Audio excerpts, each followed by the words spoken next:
The instant Jack Reynolds' tractor blade struck the object buried beneath his cornfield, his world changed forever. The sound wasn't the dull thud of hitting rock or the snap of striking an old fence post. It was a crisp, resonant ping that seemed to echo across his entire property. What he would unearth over the next several hours defied explanation. A perfectly seamless metal door embedded 15 feet beneath his family's Iowa farmland, covered in symbols no language expert could identify. Jack had no way of knowing that his discovery would soon attract the attention of the highest levels of military intelligence, or that the secrets concealed below his fields would not only save his family's century-old farm, but potentially reshape humanity's understanding of our place in the universe. Before we jump in, tell us where you're tuning in from, and if this story touches you, make sure you're subscribed, because tomorrow I've saved something extra special for you. The mid-April morning had begun like countless others on the Reynolds family farm. Jack had risen before dawn, the pale light just beginning to streak the horizon as he moved through his morning routine.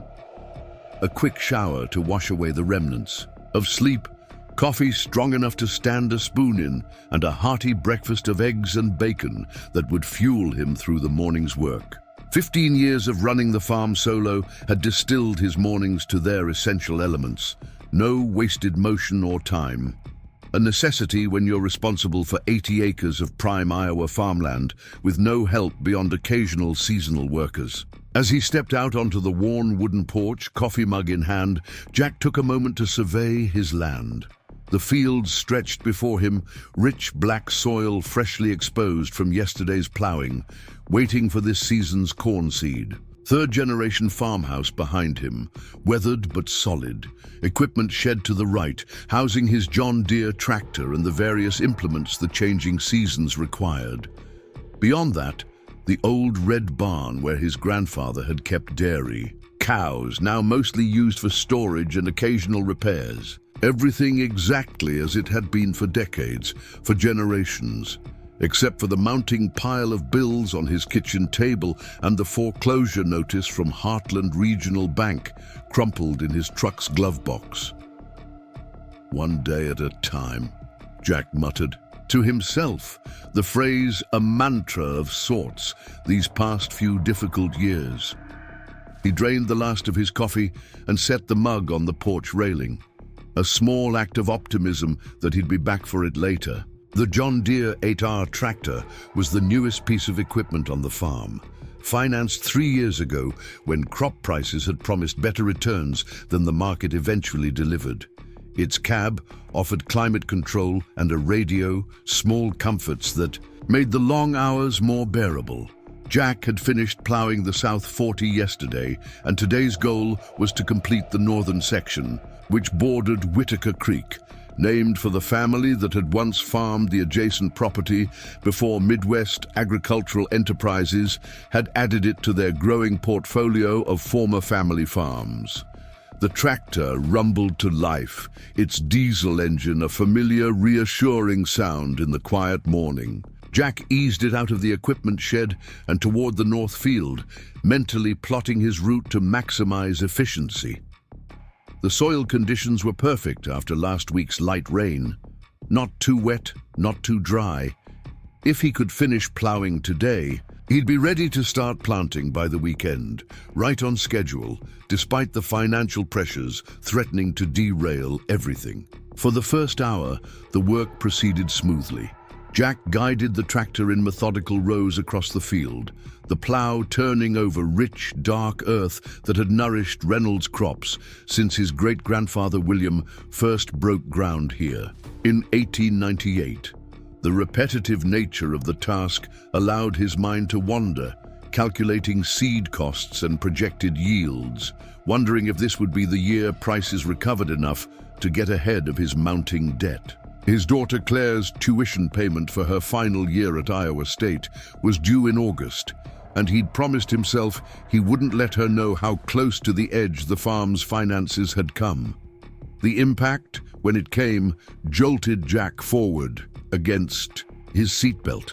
The sound was unlike anything he'd experienced in 15 years of working this land, a clear, almost musical ping that resonated through the entire tractor cab, followed by a grinding vibration as the plow blade skidded across, something unyielding beneath the soil. The family photo clipped to his dashboard, himself, Claire, and his late wife Sarah, swung wildly from its place. "What the hell?" Jack muttered, immediately cutting the engine.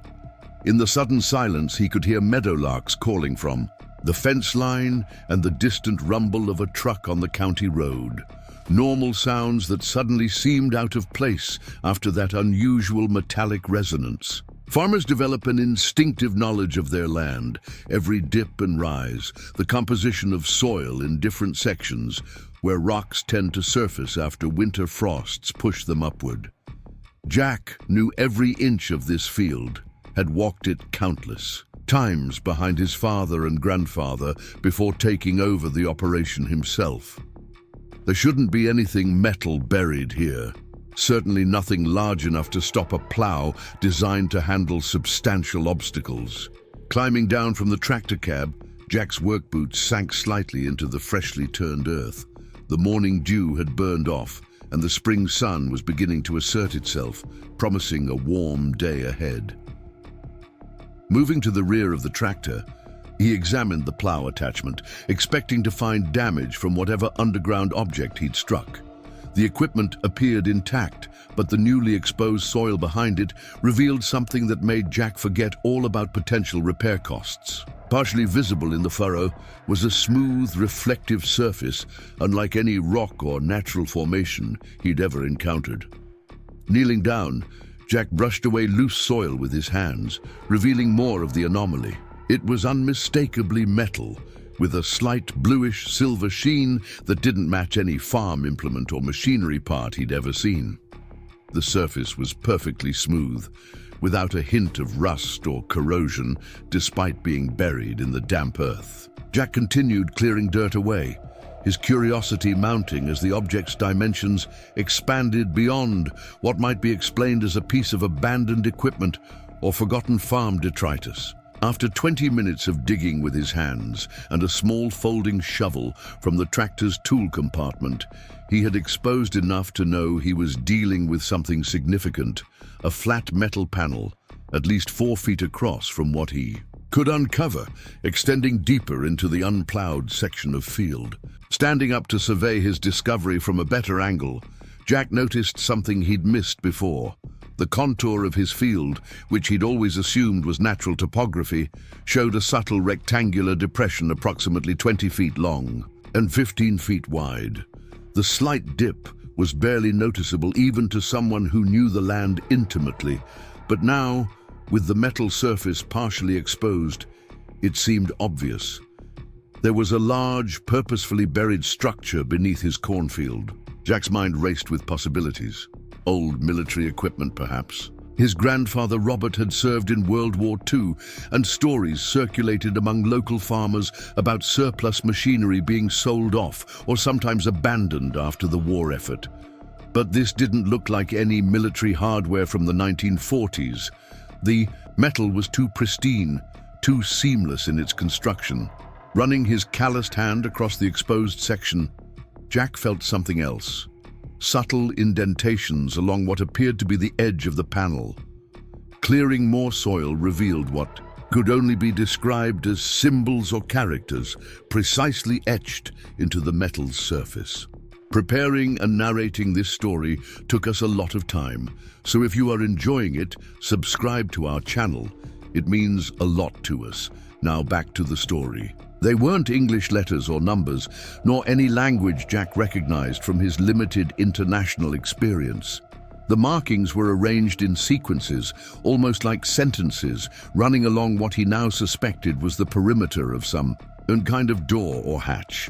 The responsible course of action would be clear to most people. Call the authorities, report the unusual find, let experts determine what lay beneath his field. County officials, university archaeologists, perhaps even state historical preservation officers would swarm over his land, establishing a perimeter, bringing equipment, imposing restrictions.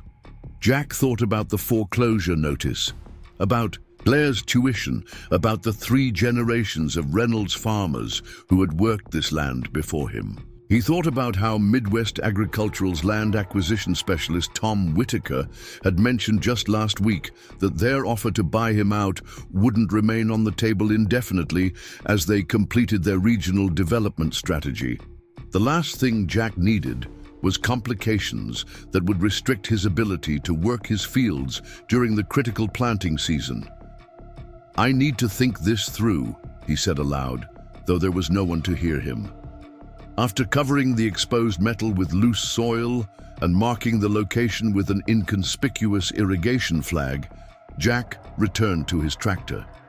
He would continue plowing the unaffected areas of the field, maintaining the appearance of normal operations. While he decided what to do about his discovery, whatever lay beneath his land had remained undisturbed for decades. It could wait a few more days while he gathered information and weighed his options. That evening, after completing his regular farm chores, Jack sat at the kitchen table with his father's old farm ledgers spread before him. The leather-bound books contained meticulous records of the Reynolds farm operations dating back to the 1940s, when his grandfather Robert returned from military service and took over from his own father. If there had ever been construction or excavation in the North Field, surely there would be some record of it. Page after page documented the expected details of mid-century farming: crop rotations, yield calculations, equipment purchases, and weather observations. Jack's grandfather had been methodical in his record-keeping, his handwriting precise and consistent throughout the decades of entries, which made the anomalies in the 1947-1948 ledger all the more noticeable. Beginning in late July 1947, the detailed daily entries abruptly gave way to sparse, minimal notes for nearly 3 weeks. Weather fare and field work continues replaced the usual comprehensive accounts. More striking were the expenses recorded during this period: payments to 6 unnamed temporary workers and substantial purchases of concrete, steel reinforcement bars, and electrical supplies, materials that had nothing to do with conventional farming operations. When the detailed entries resumed in August, there was no explanation for the unusual expenses or activities. The North Field, however, was noted as fallow by federal recommendation for the remainder of the 1947 growing season, with a government subsidy payment recorded that more than offset the lost production, an exceptionally generous arrangement. For the time, most intriguing were the marginal notes that began appearing occasionally throughout the subsequent ledgers. Small sequences of symbols similar to those Jack had observed on the metal panel, accompanied by what appeared to be astronomical calculations and the recurring phrase, "the guardian below." One page contained a detailed drawing of what looked like a key with an unusual geometric configuration, alongside a specific arrangement of the mysterious symbols. Jack had always attributed these oddities to his grandfather's personal shorthand, or perhaps poetic musings about farming's connection to the earth. Now they took on potentially profound significance. As he closed the final ledger, Jack's gaze fell on the framed photograph hanging on the kitchen wall, his grandfather Robert in military uniform, standing beside several other servicemen and 2 civilians in suits. The photo had hung there for as long as Jack could remember, a point of family pride in Robert's service during World War II. The back of the frame bore a simple inscription: Special Scientific Division, 1946. Jack had never questioned what the Special Scientific Division might have been. He'd assumed it was just a standard military unit. Now, he wondered if his grandfather's military service might have connected to whatever lay buried in the North Field. The ringing of his cell phone broke Jack's concentration. Claire's name flashed on the screen, a welcome interruption from the mystery consuming his thoughts. "Hey, sweetheart," "How's the future agricultural revolutionary?" Jack answered, unable to keep the pride from his voice despite his concerns. "Buried in finals prep, Dad. Professor Erickson's soil chemistry exam is trying to kill me," Claire replied, the affection in her voice clear despite the complaint. "How's the planting coming along?" Jack hesitated, instinctively wanting to share his discovery with his daughter. Claire was studying agricultural engineering, combining scientific expertise with a farmer's practical knowledge, exactly the perspective that might help make sense of what he'd found. But he also didn't want to burden her with additional concerns during her crucial final semester. "Had a small equipment issue today, but nothing serious," he said instead. "Should be back on schedule by the weekend." "Everything else okay? You sound distracted." Jack forced a lighter tone. "Just the usual spring worries. How's that scholarship application coming?" The conversation shifted to Claire's graduate school plans and the research fellowship she hoped to secure. As they talked, Jack's eyes returned to his grandfather's photograph, now seeing details he'd overlooked before. In the background of the image, partially visible on a wall chart, were symbols remarkably similar to those etched in the metal door beneath his field. After saying goodnight to Claire, Jack made a decision. Before involving anyone else or reporting his discovery, he needed more information about what his grandfather might have been involved with. Tomorrow he would visit his Uncle Frank, Robert's younger brother, now in his late 80s and living in a retirement community about 60 miles away. If anyone might know something about Robert's military service and its possible connection to the mysterious structure, it would be Frank. Jack slept poorly that night, his dreams filled with strange symbols and metal doors leading to unknown depths.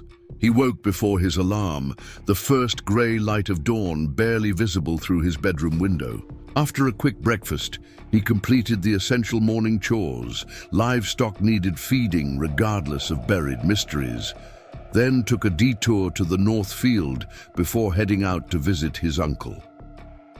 The freshly turned earth showed no sign of disturbance. The irrigation flag marking his discovery remained in place. On impulse, Jack knelt and cleared away a small section of soil from the metal surface, reassuring himself that yesterday's discovery hadn't been a product of overwork and imagination. The smooth, bluish-silver metal emerged from the dark earth exactly as he remembered, the strange symbols still precisely etched along its edge. This time Jack noticed something he'd overlooked in his initial shock. The symbols appeared to be arranged in specific groupings, with repeated elements suggesting some kind of pattern or language rather than mere decoration. He took several photos with his phone, careful to include a small ruler for scale. Whatever these markings were, they had been created with remarkable precision and care.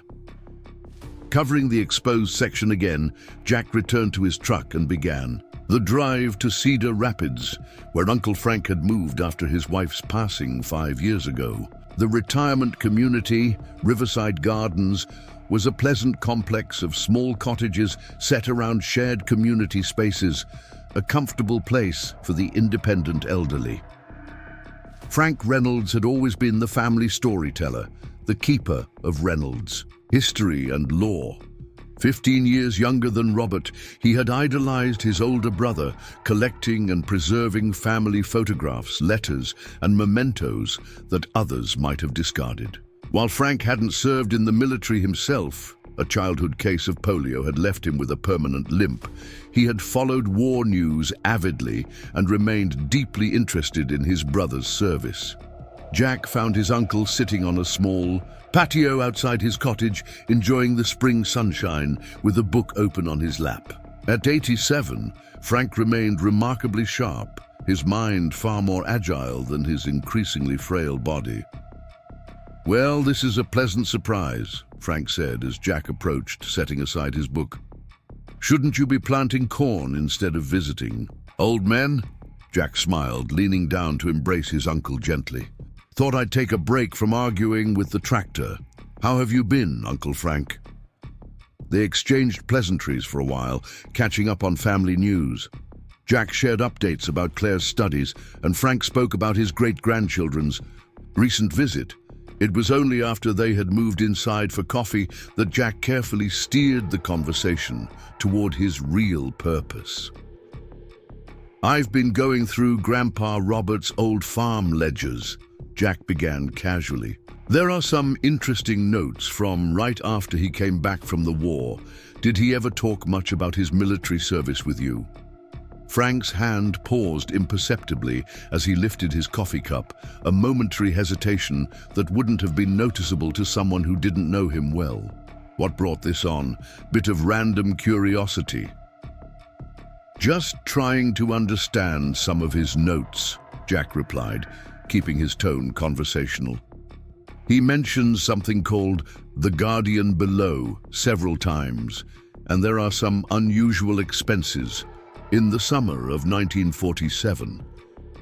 Frank set his cup down carefully, his aged eyes studying Jack's face. "Your grandfather's service wasn't something he discussed much, even with family. The Special Scientific Division was. Not like other military units." "What did they do exactly?" Frank was silent for a long moment, seeming to debate with himself. Finally, he rose with careful movements and walked to an old oak secretary desk in the corner of his living room. Using a small key he kept on his watch chain, he unlocked a lower drawer and removed a wooden box about the size of a hardcover. "Brigadier Robert gave me this before he died," Frank said, returning to his seat. "Made me promise not to share it with anyone unless specifically asked about what's buried at the farm. For 50 years, no one has asked, until now." The box was crafted from polished walnut, its surface inlaid with mother-of-pearl in patterns that echoed the strange symbols from the metal door. With arthritic but careful fingers, Frank opened it to reveal several folded documents, a small notebook, and photographs Jack had never seen before. In 1945, as the war was ending, your grandfather wasn't sent home with most troops. His background in engineering and agriculture led to his recruitment into a highly classified program studying unusual technologies, Frank explained, selecting one of the photographs and placing it on the table between them.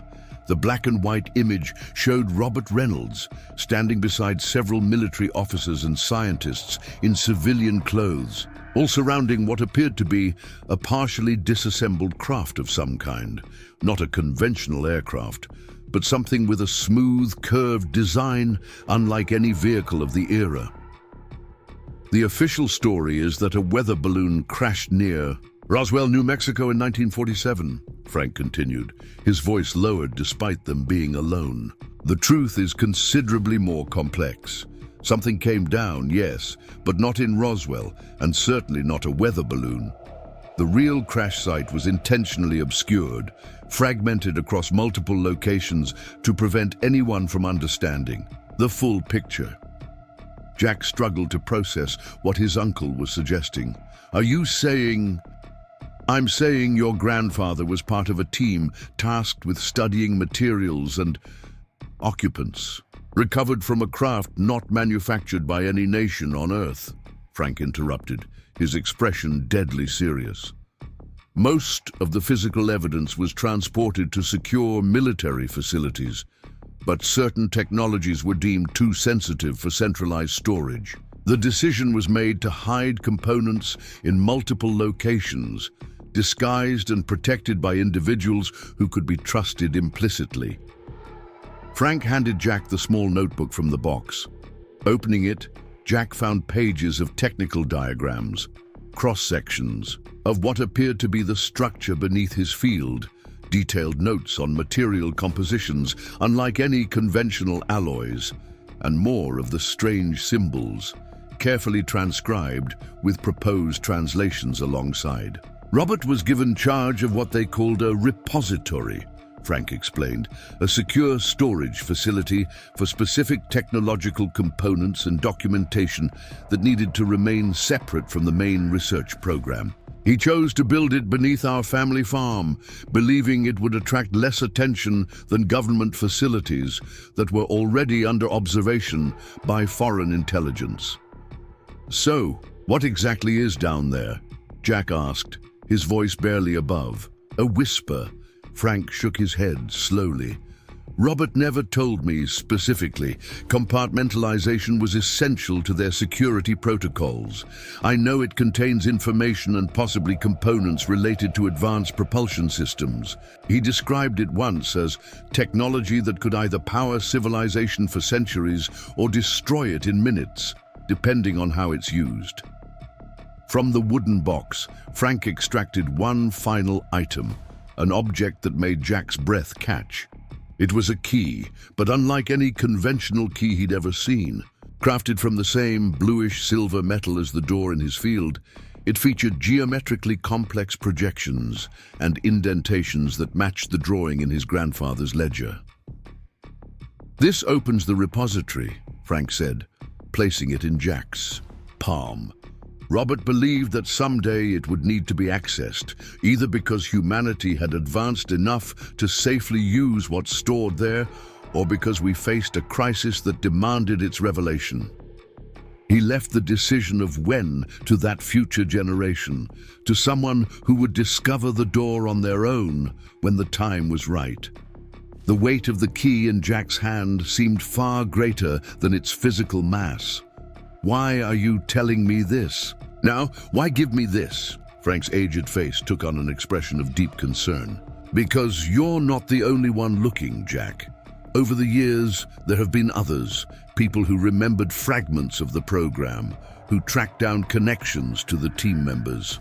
About a month ago, a man visited me claiming to be writing a book on post-war agricultural innovations.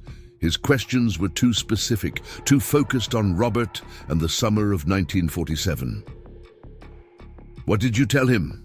Nothing of substance, but he wasn't convinced. After he left, I noticed my filing cabinet had been tampered with." Frank leaned forward, his voice urgent despite its age-weakened tone. "If you've found the door, if it's become visible enough, to discover, you need to make a decision quickly. Either reseal and conceal it more thoroughly, or open it and deal with what's inside. The worst option is to leave it exposed and undecided." Jack slipped the key into his pocket, his mind reeling. "With implications. I need to think about this, Uncle Frank. This is, a lot." "I understand, but don't take too long," Frank warned. "And Jack, be careful who you trust. Robert believed what he helped hide was worth protecting at any cost." That sentiment was shared by people with considerable resources and influence, people who would still go to significant lengths to control that technology. The drive back to the farm gave Jack time to process what he'd learned, though each answer from his uncle had generated multiple new questions. The rational part of his mind wanted to dismiss the story as the exaggerated memories of an old man, perhaps influenced by the UFO mythology that had permeated American culture since the late 1940s. But the physical evidence was harder to ignore. The key in his pocket, the authenticated photographs, and most significantly, the very real metal door buried beneath his cornfield. As he turned onto the long gravel driveway leading to his farmhouse, Jack noticed an unfamiliar black SUV parked near his equipment shed. Standing beside it was Tom Whitaker, the land acquisition specialist from Midwest Agricultural Enterprises who had been pressuring him to sell for the past year. Beside him was a man Jack didn't recognize, dressed in a crisp gray suit despite the rural setting, and carrying what appeared to be sophisticated survey equipment. Jack parked his truck and stepped out, instinctively checking that the key from his uncle was securely hidden in his pocket. "Tom," he acknowledged with a nod, "didn't realize we had an appointment today." Whitaker smiled, though the expression didn't reach his eyes. "No appointment, Jack. Just thought I'd introduce Dr. Alan Mercer, our geological consultant. We're conducting subsurface surveys of properties throughout the region, part of our comprehensive development strategy. Geological consultant? Jack repeated, noting how the man's gaze seemed to drift toward the north field, where the metal door lay partially exposed. Soil composition analysis, aquifer mapping, that sort of thing, Whitaker explained smoothly. Mind if we take some readings? On your property, won't interfere with your operations at all. Jack maintained a neutral expression, despite the alarm bells ringing in his mind. Actually, I do mind. I'm in the middle of planting preparations, and I'd prefer not to have anyone crossing the fields right now. If you want to schedule something, after harvest, we can discuss it then. Dr. Mercer stepped forward, extending a business card. Perhaps we could focus specifically on the northern section. Our preliminary satellite imaging shows some interesting subsurface density anomalies in that area. The card in Jack's hand felt like a live coal. It identified Mercer as affiliated with something called the Advanced Research Projects Division, with a Department of Defense email address, not the Agricultural Corporation credentials Whitaker had implied. Like I said, now's not a good time, Jack insisted, keeping his tone firm but polite. I'll be in touch if anything changes. After a few more attempts at persuasion, the two men reluctantly returned to their vehicle and departed. But not before Jack noticed Mercer using a small handheld device to take readings in the direction of the north field. Once they were gone, Jack moved quickly. Whatever was buried beneath his land had remained hidden for decades because his grandfather had ensured its concealment. Now that it had been partially exposed and clearly attracted attention, he needed to make decisions rapidly. That evening, as twilight settled over the farm, Jack returned to the north field with a small backpack containing basic tools, a powerful flashlight, and his grandfather's key. He had spent the afternoon reviewing everything in the box Uncle Frank had given him, particularly the notebook containing diagrams of the repository's entrance mechanism. According to Robert's notes, the door required both the physical key and a specific sequence of pressure applied to the symbols etched along its perimeter. A two-factor authentication system designed decades before such concepts became standard in digital security. Working methodically, Jack cleared soil from a 3-foot section of the door's edge, revealing more of the intricate symbols. Comparing them to the diagrams in the notebook, he identified the starting point for the sequence, a symbol resembling a stylized star or energy burst. Following his grandfather's instructions, he pressed specific points in order, feeling slight resistance as hidden mechanisms engaged beneath his fingertips. After completing the sequence, Jack inserted the unusual key into what had appeared to be simply another symbol, but now revealed itself as a disguised keyhole.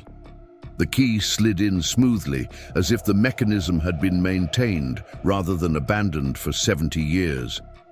When he rotated it 90 degrees clockwise, a faint humming vibration began beneath his feet, building in intensity until the entire metal panel seemed to resonate at a frequency just at the edge of hearing. Then, with a released pressure of air like a vacuum seal breaking, sections of the seemingly solid metal began to reconfigure, plates sliding against each other in impossibly precise movements, revealing complex mechanics that should have been far beyond 1940s engineering capabilities. The entire panel, nearly 15 feet square, split diagonally and began retracting into recessed channels on either side, exposing a dimly lit stairway descending into the earth. The air that rose from the opening wasn't stale or musty, as would be expected from a long, sealed underground chamber. Instead, it carried a slight ozone scent, crisp and almost electrically charged. Jack's flashlight beam illuminated metal stairs, the same bluish-silver alloy as the door and key, leading downward in a gentle spiral. Most surprising was the soft, ambient lighting that gradually increased as the door fully opened. illuminating the stairway despite no apparent power source, having fed the underground structure for decades. Jack stood at the threshold, his farmers, practicality warring with the astonishment of what he was witnessing. Everything his uncle had told him was evidently true. Beneath his cornfield lay something extraordinary, something his grandfather had helped conceal from the world for reasons he still didn't fully understand. As he prepared to descend the stairs, a sound from the direction of his driveway froze him in place. The unmistakable crunch of vehicle tires on gravel, approaching quickly without headlights. Jack barely had time to react. In one fluid motion, he removed the key from the door mechanism, slipped it into his pocket, and retreated several yards into the surrounding cornfield. Dropping to his stomach among the remnants of last year's stalks, he watched as two vehicles emerged from the tree line along his access road. The black SUV he'd seen earlier, now accompanied by a larger, tactical-style truck with government plates. Both vehicles stopped about 50 yards from the exposed entrance. The doors of the SUV opened first, revealing Tom Whitaker and Dr. Mercer, now dressed in more practical field gear rather than his earlier business suit. From the tactical truck emerged four individuals in unmarked black uniforms, carrying what appeared to be advanced scanning equipment along with sidearms in tactical holsters. Jack's pulse pounded in his ears as he watched the group approach the repository entrance. The door remained open, the soft illumination from below casting an ethereal glow in the gathering twilight. There was no way to close it remotely. The key mechanism worked only from the exterior access point. "Confirmed active protocol," Mercer stated, speaking into a communication device on his wrist. "Repository 7 has been accessed. Entrance sequence appears to have been completed approximately..." He consulted a handheld device. 18 minutes ago. No sign of the property owner. One of the uniformed personnel knelt beside the entrance, examining the edge of the door with a small device that emitted a blue light. "Access appears authorized, sir. Key sequence protocol was followed correctly. No signs of forced entry." Mercer turned to Whitaker with an expression Jack couldn't quite make out from his concealed position. "You said Reynolds didn't know anything about this, that he was just another struggling farmer ready to sell out." Whitaker spread his hands in a defensive gesture. "That's what all our intelligence indicated. His financial situation is precarious at best. Foreclosure proceedings are already in motion. Nothing in his background suggested any knowledge of the repository or his grandfather's involvement. Yet here we are," Mercer replied coolly, "with an active entrance and a missing farmer who apparently possesses both the physical key and the access sequence." He turned to the tactical team. "Nichols, Peterson, secure the perimeter. Martinez, establish a communication relay with headquarters. Davis, you're with me. We're going to see exactly what Reynolds found down there." The group split up as directed, with Mercer and one of the tactical team members beginning their descent into the repository. Whitaker remained at the entrance, visibly uncomfortable with the development. The other team members moved with practiced efficiency, establishing surveillance positions around the field. Jack remained motionless, hardly daring to breathe, as one of the security personnel passed within 15 feet of his position. The man's equipment included thermal imaging gear, but it was holstered rather than deployed. They weren't yet looking for someone hiding in the field. Still, Jack knew his window of opportunity was rapidly closing. Once they discovered the repository hadn't been looted or disturbed, they would realize he might still be nearby, possibly watching. With excruciating slowness, Jack began to inch backward through the field, using the minimal cover of old corn stalks and uneven ground to mask his movement. His destination was the drainage culvert that ran along the western edge of the property, a concrete tunnel large enough to crouch in that connected to the creek beyond his land. As teenagers, he and his friends had used that same culvert to move between properties undetected when exploring the countryside. 50 agonizing minutes later, having moved only when the patrolling guards were facing away, Jack reached the culvert and slipped inside. The April water was numbingly cold as he splashed through the ankle-deep flow, but he welcomed the discomfort as a small price for escape. The tunnel extended nearly a quarter mile before opening into Whitaker Creek, well beyond the probable search perimeter. When Jack finally emerged from the culvert and climbed the embankment to relatively dry ground, full darkness had settled over the landscape. In the distance, he could see powerful lights now illuminating the area around the repository entrance. On his property, more vehicles had arrived, their headlights cutting through the night as they navigated his access road. Jack needed a plan. Returning to the farmhouse was obviously impossible. It would undoubtedly be the first place they'd search for him. His truck was still parked near the equipment shed, equally inaccessible. With the key in his pocket and whatever knowledge he'd gained from Uncle Frank, he was now effectively a fugitive from some covert government operation. Claire, his daughter, needed to be warned that something was happening. If these people were willing to conduct a quasi-military operation on private property, they might not hesitate to approach Claire for leverage against him. Jack pulled out his phone, relieved to find it still had adequate signal strength, but hesitated before dialing. If they were as sophisticated as they appeared, they might already be monitoring his phone communications. Instead of calling directly, Jack sent a text message to his neighbor, Ed Bailey's phone. "Ed, power outage at the farm. Need to reach Claire urgently. Can you call her and ask her to go stay with her roommate's family for a few days? Emergency maintenance issue at the house. I'll explain later." It wasn't a perfect coded message, but he hoped Claire would recognize something was wrong without the text explicitly alerting anyone monitoring communications. With that immediate concern addressed, Jack considered his options. He needed shelter, transportation, and time to think. The repository key felt impossibly heavy in his pocket, a responsibility he had never asked for but could not now abandon. Whatever his grandfather had helped conceal beneath the farmland, it was significant enough that specialized government personnel had been dispatched immediately upon detection of its opening. Jack set off toward the Bailey farm, moving carefully, through woodlots and field margins to avoid roads and open spaces where vehicles might spot him.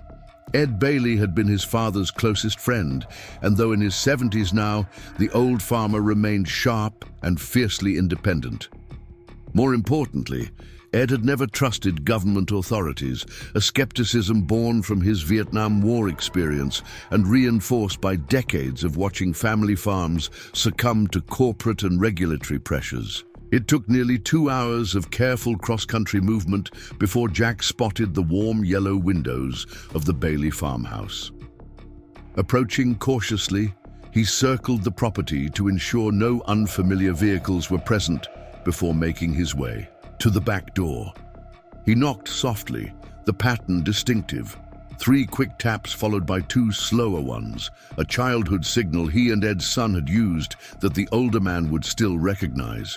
The door opened a crack, then wider as Ed recognized his visitor. "Jack, what in tarnation? You look like you've been dragged through hell backward." "Something like that," Jack admitted, stepping into the warm kitchen. "I need help, Ed, and it's complicated." Ed Bailey's weathered face betrayed no surprise as Jack recounted the day's events. The discovery of the metal door, his visit to Uncle Frank, and the subsequent arrival of Mercer's team. The older farmer listened without interruption, occasionally nodding as if pieces of a puzzle were falling into place. "Your grandfather Robert was a close-mouthed man," Ed said when Jack finished his account. "My father used to say there was more going on at the Reynolds place in the summer of '47 than anyone could explain, but Robert never talked about it, and neighbors didn't pry in those days." "Did you see the lights, the vehicles on my property?" "Tonight?" Jack asked. Ed nodded grimly. Called the county sheriff about suspicious activity at your place. He drove out, came back saying it was just some federal soil conservation team doing authorized testing. Authorized by who? I asked. He couldn't rightly say. They'll be looking for me, Jack said. I have this. He removed the repository, gave from his pocket, the bluish metal catching the kitchen light with an almost liquid shimmer. Ed examined it without touching, then met Jack's gaze with a firm resolve that belied his age. Reckon you need to get clear of the area while you sort this out. They'll have your truck's description, probably your phone track too. He stood and moved to a drawer near the refrigerator, removing a set of keys. My sister's place near Des Moines has been empty since she moved to assisted living last fall. Caretaker checks it weekly, but it's otherwise unoccupied. Take my old Dodge. It's registered to a family trust, not directly to me. Less chance of it being flagged in any database. I can't get you involved in this, Ed. The older man fixed Jack with a steady gaze. Son, I've known your family for 60 years. Your daddy would have done the same for me. Besides, he added with a hint of his characteristic dry humor, at my age, what are they gonna do? Throw me in jail for helping a neighbor? I'd welcome the excitement. Within 30 minutes, Jack had showered, changed into clean clothes borrowed from Ed's closet, and consumed a hasty meal while Ed gathered supplies for his journey. The old Dodge turned out to be a well-maintained Ram pickup from the early 2000s, nondescript enough to blend in throughout rural Iowa. Ed provided a prepaid cell phone, cash from his emergency fund, and directions to his sister's property, a small acreage at the edge of Des Moines' sprawling suburbs. I sent your message to Claire, Ed assured him as Jack prepared to leave. Added that you were helping me with a broken water main so she wouldn't worry too much. She replied that she'd stay at her friend Melissa's place until she heard from you. Jack clasped the older man's hand, emotion tightening his throat. I don't know how to thank you. Thank me by figuring this out and coming back in one piece, Ed replied. Whatever your grandfather hid down there, it meant something to him, meant enough to keep secret his whole life. That kind of secret usually matters. As Jack drove through the night on back roads toward Des Moines, the weight of the repository key in his pocket seemed to grow heavier with each passing mile. His grandfather had entrusted the Reynolds family with protecting something of immense significance, something that powerful interests had never stopped searching for, even decades later. Now that trust had passed to him, along with whatever consequences came with it, the digital clock on the dashboard read 2:17 a.m. when Jack finally turned onto the gravel driveway of Ed's sister's property. The small farmhouse sat dark and silent, at the end of a long approach, surrounded by a few acres of overgrown fields and a small orchard. Following Ed's instructions, Jack found the hidden key beneath a false rock in the garden and let himself in, taking care to move quietly despite the house being empty. The interior was clean but dated, preserved in a style from at least 20 years earlier. Family photos lined the walls, showing a lifetime of birthdays, graduations, and holidays, ordinary moments frozen in time, a stark contrast to the extraordinary situation Jack now found himself navigating. He secured the doors and windows, then collapsed onto the living room sofa, physical and emotional exhaustion finally overwhelming him. Jack woke with a start, sunlight streaming through unfamiliar windows. For a disorienting moment, he couldn't remember where he was or why. Then the events of the previous day crashed back into his consciousness. The repository, the government team, his flight from his own property. Checking the prepaid phone Ed had given him, he saw it was just after 9 a.m. He had slept for almost 7 hours, far longer than intended. His first priority was establishing secure communication with Claire. The prepaid phone reduced the risk of tracking, but any direct contact might still expose her to unwanted attention.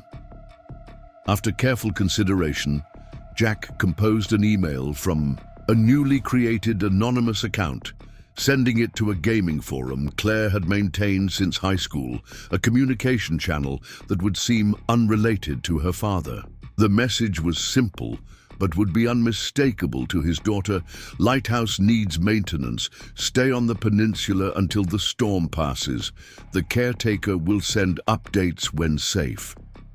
It referenced their family vacation spot in Michigan where they had weathered an actual storm years ago.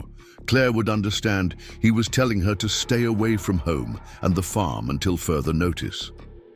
With that immediate concern addressed, Jack turned his attention to understanding exactly what he had stumbled into. Spreading the materials from Uncle Frank's wooden box across the kitchen table, he began methodically reviewing everything. The photographs, the notebook, the diagrams of the repository structure.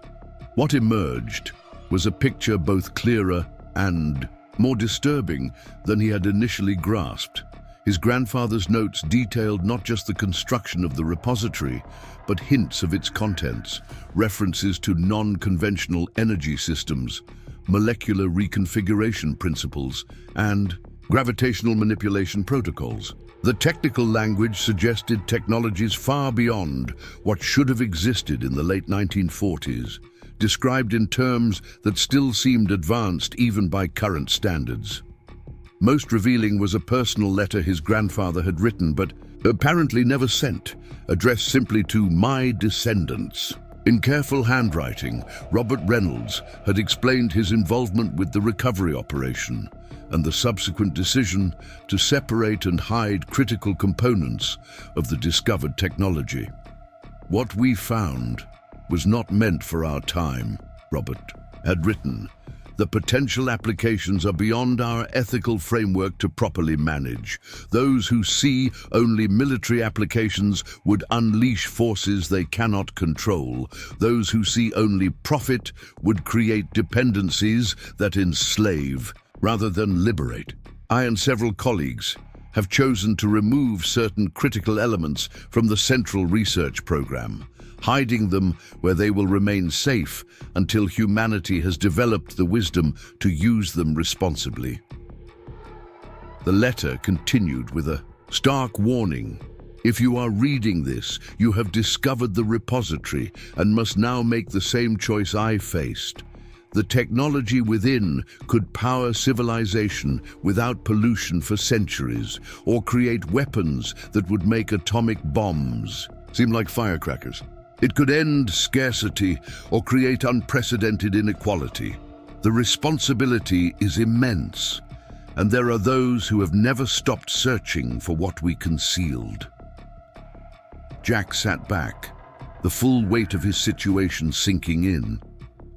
The repository beneath his family farm didn't just contain classified historical materials. It potentially housed technologies that could transform global energy systems, manufacturing processes, possibly even weapons development. No wonder a specialized government team had been deployed immediately upon detection of the entrance being opened. The question now was what to do with this knowledge and responsibility. His grandfather's letter offered no clear directive, only the caution that the decision required careful consideration of humanity's readiness for such technology. Jack was a farmer, not a physicist or a philosopher.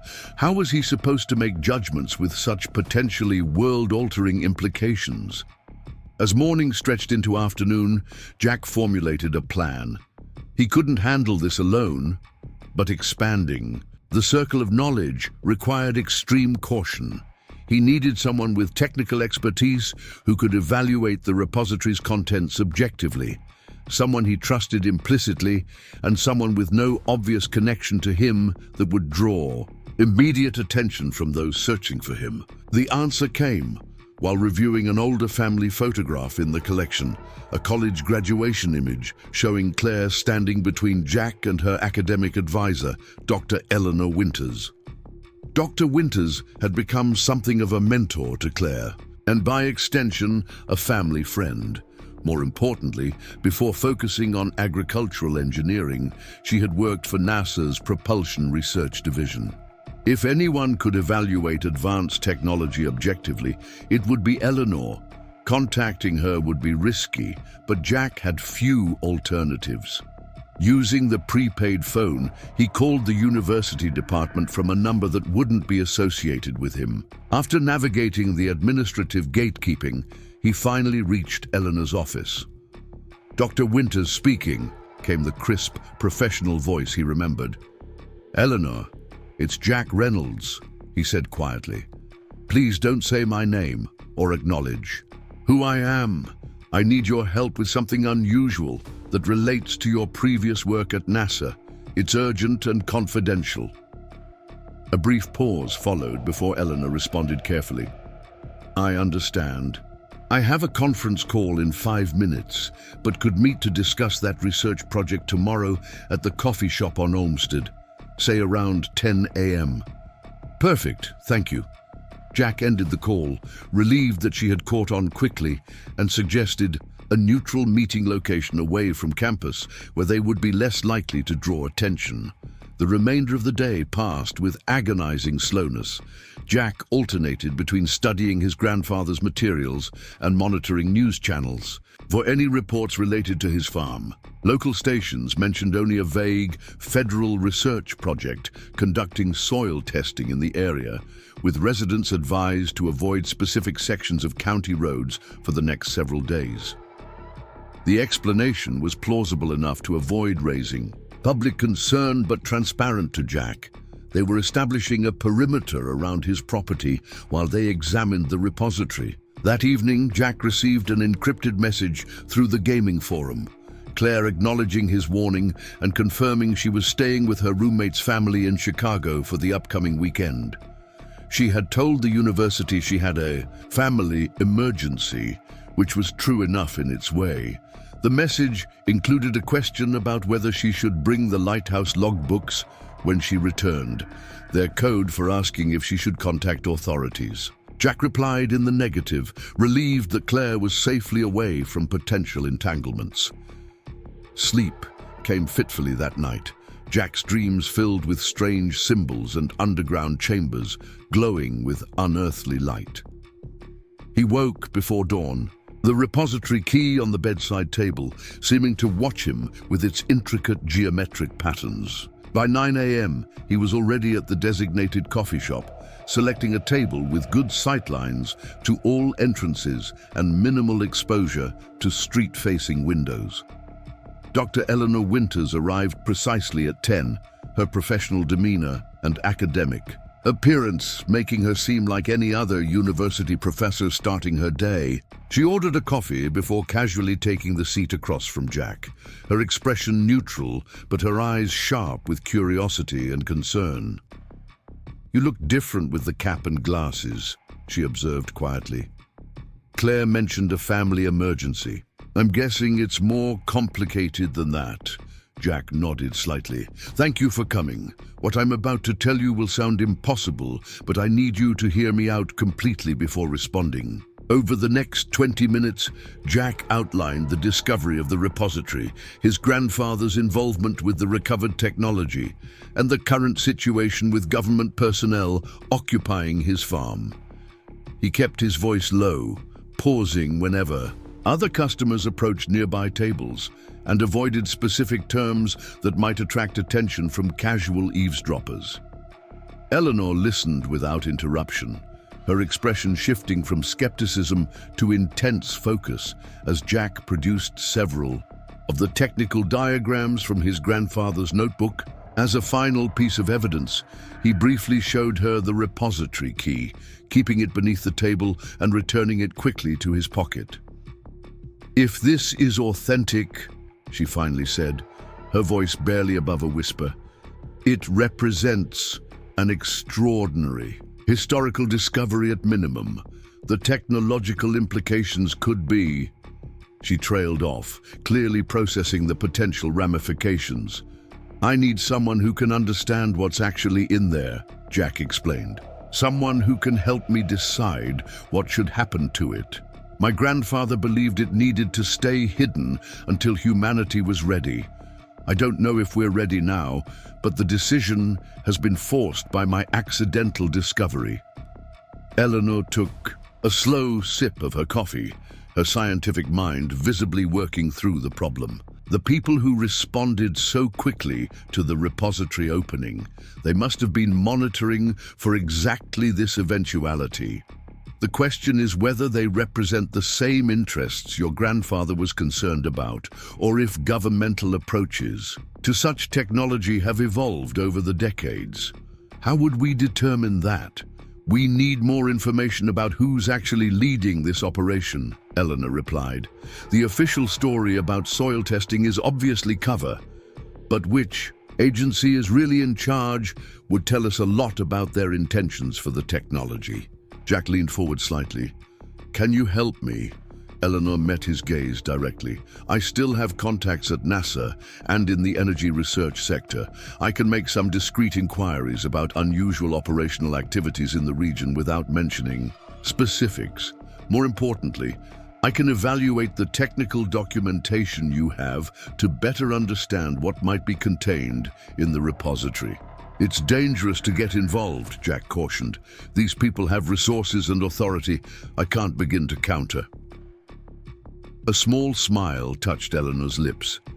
"Jack, I've spent my career navigating bureaucracies and government agencies.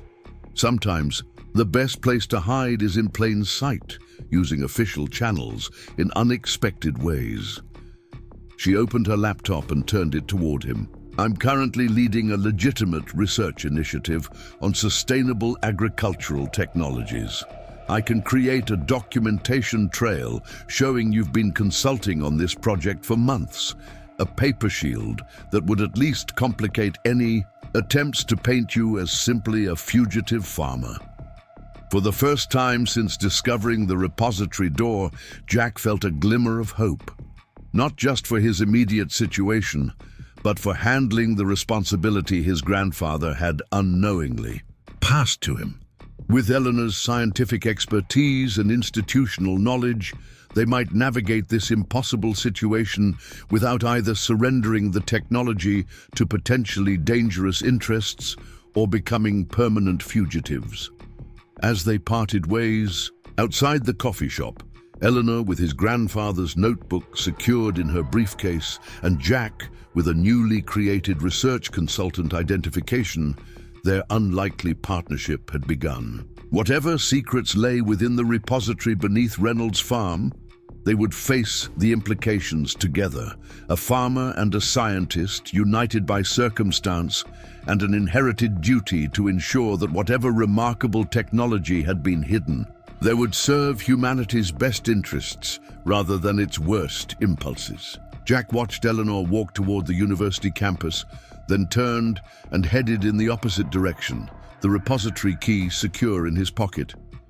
The next 48 hours would be critical, establishing what the government team had already discovered in the repository, assessing Eleanor's analysis of the technical documentation, and determining their next steps. The weight of his grandfather's words echoed in his mind. The technology within could power civilization without pollution for centuries, or create weapons that would make atomic bombs seem like firecrackers. The responsibility was enormous, but for the first time since his plow had struck that mysterious metal surface, Jack felt equal to the challenge. Whatever his grandfather had helped conceal beneath those Iowa cornfields, the time had come for careful revelation rather than continued concealment. The question was no longer whether humanity would discover these advanced technologies, but how they would be introduced to a world that might still not be fully ready for their implications. The meeting with Dr. Eleanor Winters had given Jack something he desperately needed: a framework for moving forward. As he drove back to the safe house in Ed's sister's Dodge, his mind processed the next steps they had agreed upon. Eleanor would analyze the technical documents and make discreet inquiries within scientific circles, while Jack would attempt to gather more information about the government operation now occupying his farm. In the 2 days since his escape, A cover story had already begun circulating through local media channels. The Cedar Rapids Gazette ran a small article about routine geological surveys being conducted by the Department of Energy with cooperation from local landowners.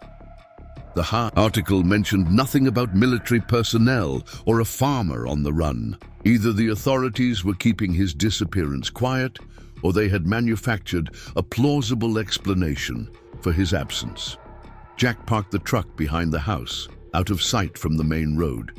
The rural property offered reasonable privacy, with the nearest neighbor a quarter-mile away and largely obscured by a stand of oak trees. Still, Jack maintained careful habits, keeping lights minimal, staying away from windows, and conducting any sensitive research using the VPN service Eleanor had installed on a laptop she'd provided. That evening, a secure message arrived through the encrypted communication channel they had established. Eleanor had completed her initial assessment of Robert Reynolds' technical documentation. The materials described technology decades ahead of public science even now, she wrote. Particularly notable, an energy generation system using principles similar to zero-point energy theories, but with functional engineering specifications rather than just theoretical models.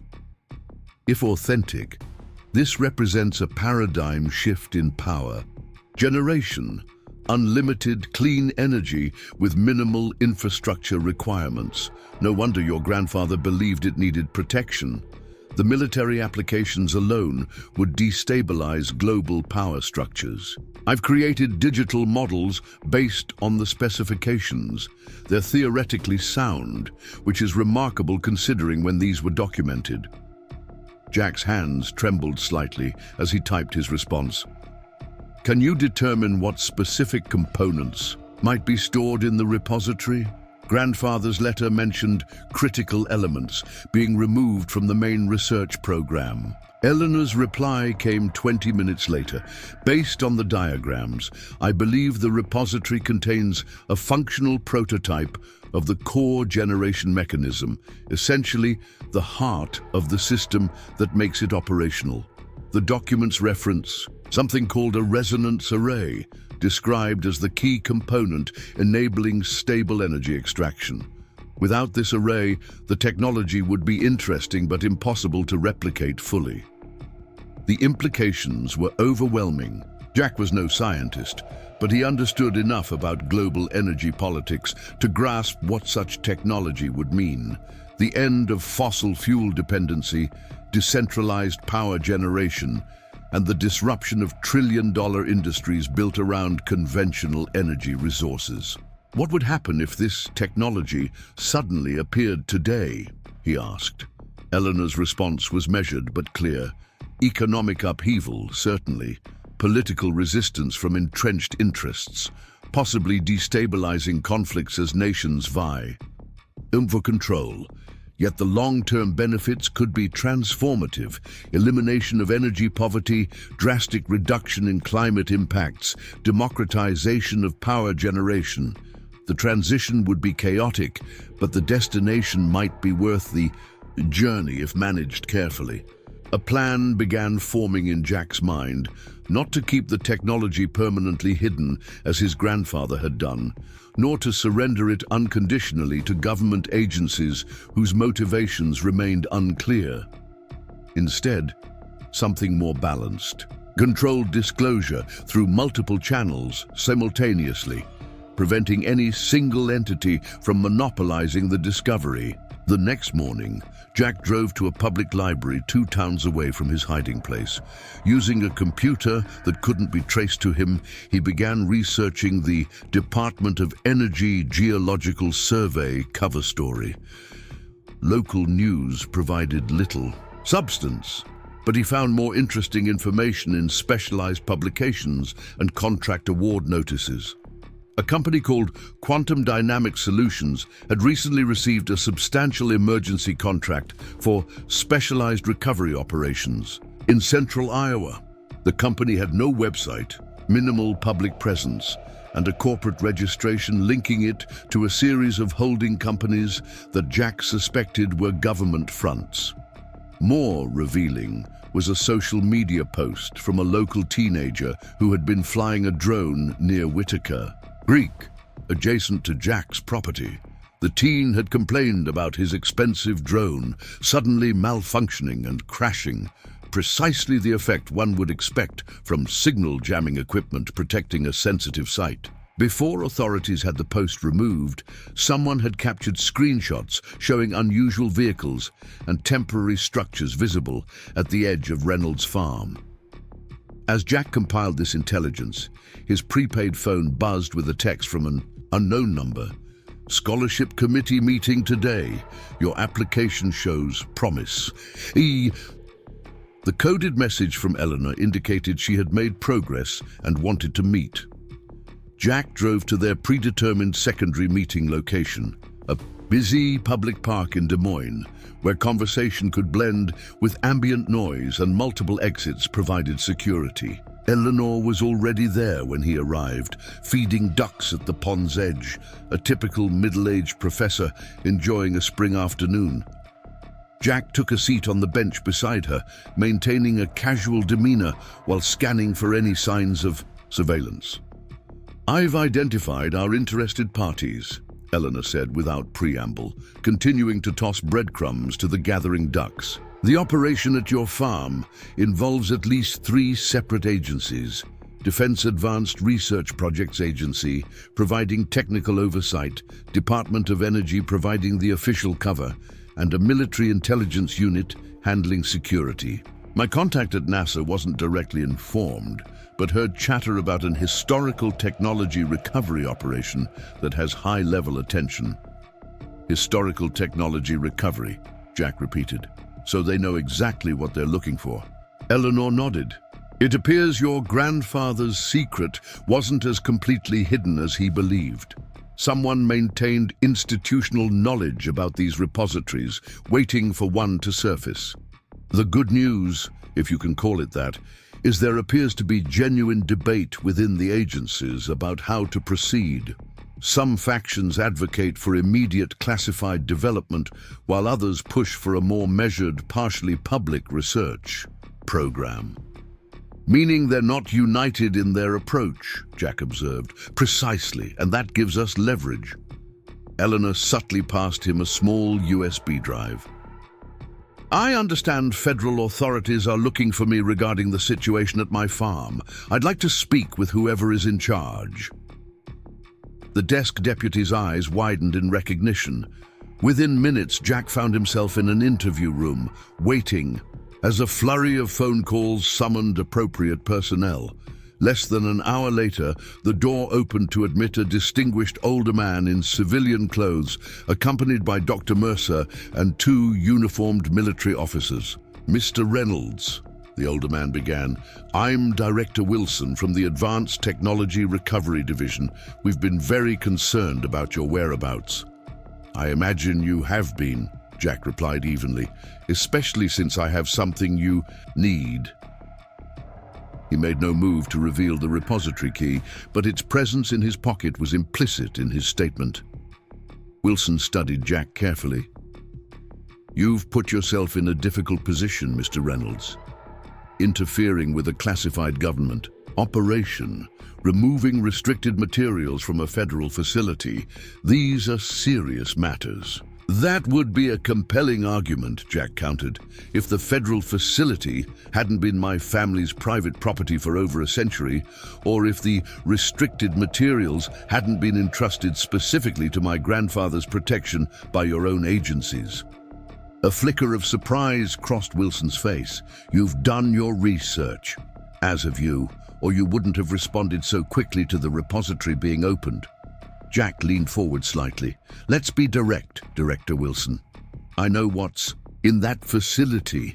I know why my grandfather helped hide it, and I know why various interests have been searching for it ever since.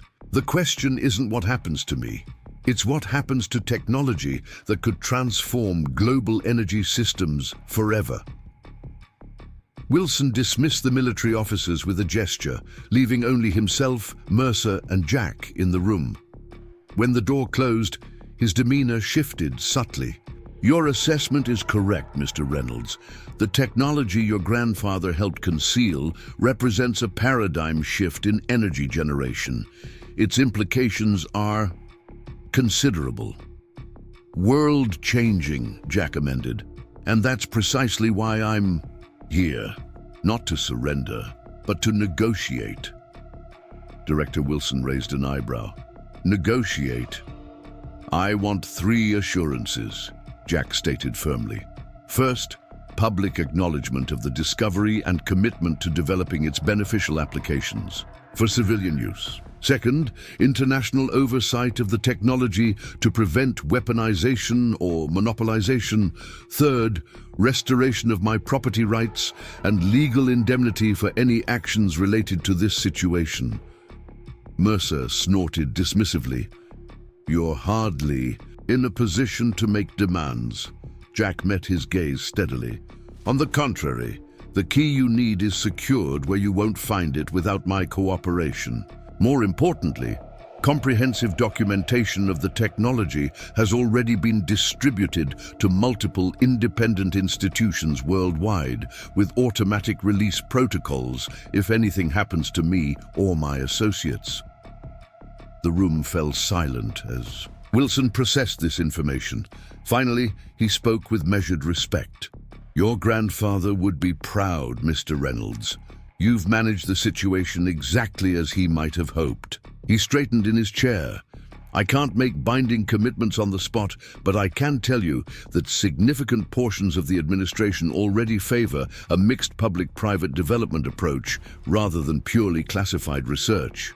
"That's a start," Jack acknowledged, "but I'll need more than verbal assurances." Over the next several hours, a framework agreement took shape. Jack would provide access to the repository and share what he had learned about the technology. In exchange, an oversight committee would be established including both government representatives and independent scientists, with Dr. Eleanor Winters specifically named as a civilian technical advisor. The existence of the technology would be publicly acknowledged through a controlled disclosure process, beginning with academic papers on theoretical principles and progressing to demonstration projects under international observation. As afternoon stretched into evening, lawyers drafted preliminary documents while Jack remained in the interview room, periodically consulting with Eleanor via secure phone calls authorized by Wilson. By nightfall, a tentative agreement had been reached, one that neither side found perfect, but both could accept as a starting point. "There's still the matter of where the key is currently located," Wilson noted as they reviewed the final draft.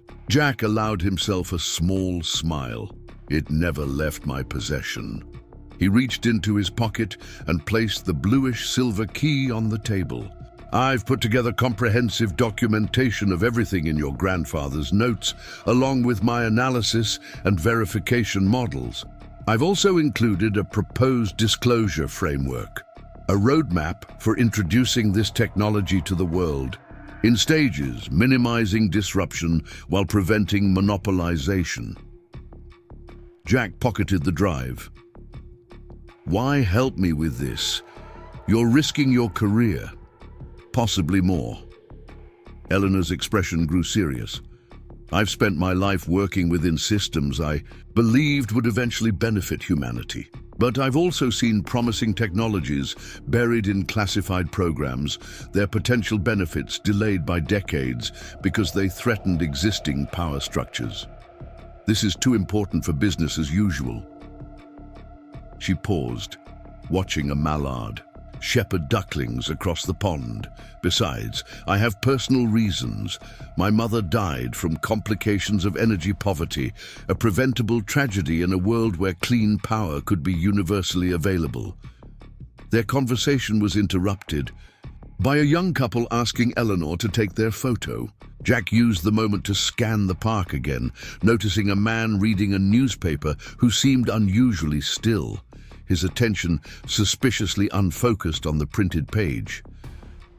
"I think we've got company," Jack said quietly when Eleanor returned to the bench. 2 o'clock, grey jacket. Eleanor didn't turn to look. "There's another by the playground equipment. Too well dressed for a weekday afternoon at a public park." She stood casually, brushing breadcrumbs from her hands. "We should separate. Take different exits. If they're here for us, they already have the perimeter covered," Jack responded, thinking quickly. Better to use the crowd as cover. Without further discussion, they began walking toward the park's central pavilion, where a community farmers market was setting up. The increased activity provided both visual obstruction and ambient noise that would complicate surveillance. As they navigated through vendors arranging produce and crafts, Jack noted at least 2 more individuals who moved with the deliberate casualness of trained operatives. "They found us somehow," Eleanor whispered. "Either they identified me through my inquiries or they've been monitoring potential meeting locations." Jack made a split-second decision. "Head toward your car normally. I'll create a distraction that should draw their attention. Once clear, implement contingency protocol." 3. Eleanor gave an almost imperceptible nod and continued forward, while Jack veered toward a vendor selling homemade hot sauces. With deliberate clumsiness, he bumped into the table, sending bottles crashing to the ground. The vendor's angry shouts created immediate commotion, drawing attention from throughout the market, including their surveillance. Using the distraction, Jack slipped between 2 vendor tents and sprinted toward a maintenance area behind the pavilion. A service gate provided access to an alley where delivery vehicles were parked. Jack quickly identified an unlocked landscaping truck with keys left in the ignition, a common but risky practice in smaller communities. With a silent apology to the owner, he started the engine and drove away at a measured pace, avoiding the appearance of fleeing while putting distance between himself and the park. 3 blocks away, Jack abandoned the truck in a busy shopping center parking lot, leaving the keys under the floor mat. He then used a series of public transportation options, bus, light rail, and finally a rideshare service, to make his way back to Ed's sister's property through an intentionally circuitous route. By nightfall, Jack had confirmed that Eleanor had successfully evaded surveillance as well. Her coded message, scholarship applications submitted to multiple committees, indicated she had begun implementing their contingency plan, distributing the technical documentation to selected individuals across various institutions. Jack now faced his most difficult decision.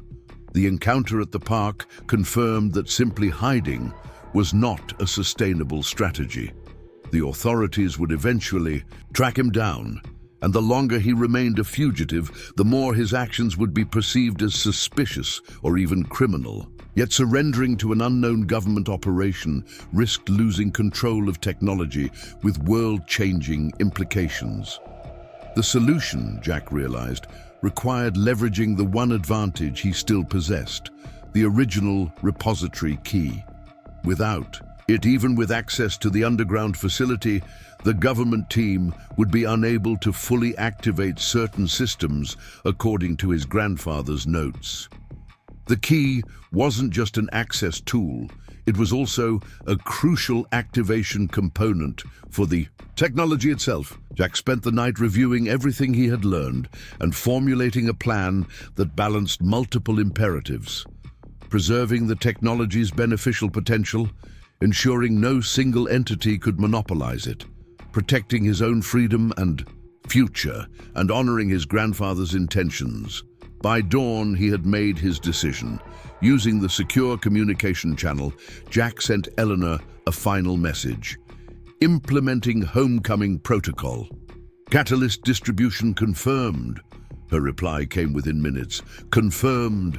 7 independent repositories established. Dead man's switch activated. Proceed with caution. The dead man's switch was Eleanor's ingenious insurance policy, a system that would automatically release all technical documentation to major scientific institutions, media outlets, and international organizations if either of them failed to input a confirmation code every 48 hours. It ensured that even if they were detained or worse, the technology could not be completely suppressed. Jack packed minimally, taking only essential items and his grandfather's key. Before leaving, he composed a letter to Claire, explaining everything he had discovered and the decisions he had made. He sealed it in an envelope addressed to her university housing, with instructions for Ed Bailey to mail it only if Jack did not contact him within 3 days. The drive back to Reynolds' farm took just over 2 hours. Jack approached cautiously, using back roads and stopping at a hilltop overlook that provided a view of his property from a safe distance. Through binoculars, he could see that the operation had expanded significantly. Temporary structures had been erected near the repository entrance, and a perimeter of security checkpoints controlled access to the farm. His house appeared to be serving as an operational headquarters, with satellite communication equipment visible on the roof. Jack had anticipated this level of activity and planned accordingly. Rather than attempting to breach the perimeter directly, he drove to the county sheriff's office in the nearest town. Walking into the building with calm determination, he approached the front desk. "My name is Jack Reynolds," he stated clearly. "I didn't trust this to any hiding place. Some responsibilities can't be delegated." Wilson examined the key with obvious fascination. "Remarkable metallurgy. Our analysts haven't been able to determine the exact composition of the repository, despite extensive testing." According to my grandfather's notes, the alloy was one of many technologies derived from the original discovery, Jack explained. He believed that understanding the materials, science alone, could advance our technology by decades. As the formal agreement was being finalized, Jack requested and received permission to visit his farmhouse briefly. Escorted by Mercer, who had become notably more respectful following the negotiations, Jack walked through his home for the first time in days. Government equipment and personnel had transformed the space, but it remained fundamentally the house where he had grown up, where generations of Reynolds farmers had lived their lives.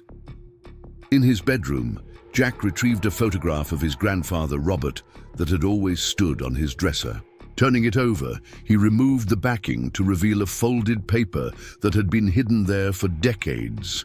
A handwritten note from Robert Reynolds that Jack had discovered as a teenager but never fully understood until now. "To whoever finds this. Key. The power to change everything comes with the duty to consider everyone. Choose wisely, for many futures depend on few decisions." Jack carefully refolded the note and placed it in his wallet. Tomorrow would bring complications and challenges as they began the process of controlled disclosure. There would be resistance from entrenched interests, skepticism from the scientific community, and complex ethical questions about how quickly to introduce technology that would disrupt global economic systems. But for tonight, Jack had honored his grandfather's legacy while charting a new course, not keeping the technology buried indefinitely, nor allowing it to be controlled by any single entity, but instead guiding it toward responsible development, with appropriate safeguards and oversight. As he looked out the window toward the illuminated repository entrance in his north field, Jack felt a sense of completion. The mysterious door his plow had struck by chance had led not just to a physical repository of advanced technology, but to a deeper understanding of his family's purpose and legacy. For 3 generations, the Reynolds family had been stewards, not just of Iowa farmland, but of humanity's potential future. The following morning, Jack stood beside Director Wilson as they descended the spiral staircase into the repository. The government team had maintained the facility's integrity during their investigation, but had been unable to activate certain systems without the key Jack now carried. At the bottom of the stairs, The main chamber opened before them. A circular space filled with technology that still looked futuristic, despite being constructed over 70 years earlier. In the center stood what the technical documentation identified as the resonance array, a geometric arrangement of crystalline structures and metallic components surrounding a central pedestal. According to Eleanor's analysis, this device could generate practically unlimited clean energy by tapping into quantum fluctuations in a controlled, stable manner, essentially harvesting energy from the fabric of space-time itself. "This is what they were trying to protect," Jack said quietly. "Not just a power source, but a complete paradigm shift in how we understand energy." Wilson nodded solemnly.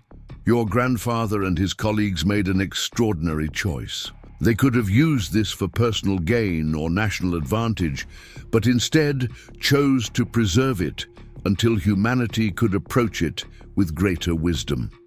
Jack stepped forward and placed the key into the central pedestal's receptor, a perfectly matched socket that had resisted all attempts at replication or bypass. As the key settled into place, soft blue illumination began to spread throughout the chamber, systems awakening from decades of dormancy. Displays activated showing diagnostic information in both standard notation and the strange symbolic language etched on the repository door. "The technical teams will need weeks to properly document everything," Mercer observed, watching as the resonance array began to emit a faint, harmonic hum. "The principles at work here, they're revolutionary. That's why the disclosure process needs to be managed carefully," Jack replied. "Too fast, and it creates chaos. Too slow, and it allows for suppression or weaponization." Eleanor Winters joined them, having arrived that morning to officially assume her role on the Oversight Committee. "We'll start with the theoretical foundations," she explained, "publishing peer-reviewed papers establishing the scientific principles. Simultaneous pathways for energy applications, materials science, and medical implications will follow. By creating multiple development tracks across different institutions globally, we prevent any single entity from controlling the technology's evolution." As the scientists and technical specialists began their work, Jack stepped back, watching the activity with mixed emotions. His life had been irrevocably changed. The struggling farmer now found himself at the center of what would likely be remembered as a pivotal moment in human technological development.